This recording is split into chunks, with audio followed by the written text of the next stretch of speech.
अस्सलामुअलैकुम वरहमतुल्लाहि वबरकातुहू। खुश आमदीद। वो कौन सा जानवर है जो आंखें बंद नहीं कर सकता?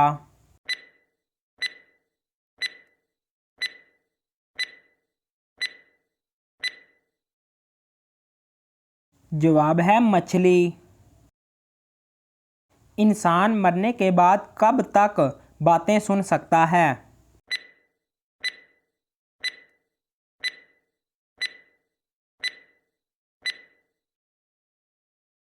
जवाब है मरने के बाद तकरीबन 1 घंटे तक इंसान दूसरों की बातें सुन सकता है। दुनिया में सबसे ज़्यादा फ़ायदा देने वाली चीज़ क्या है?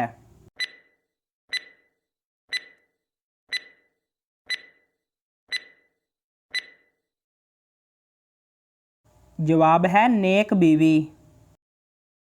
वो कौन सी इबादत है जिसके सवाब की कोई हद नहीं?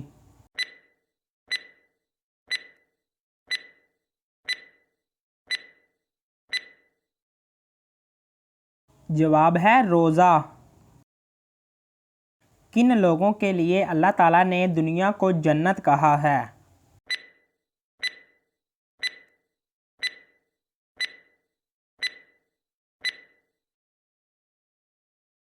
जवाब है काफरों के लिए। बाजमात नमाज पढ़ने का हुक्म किस सूरत में आया है?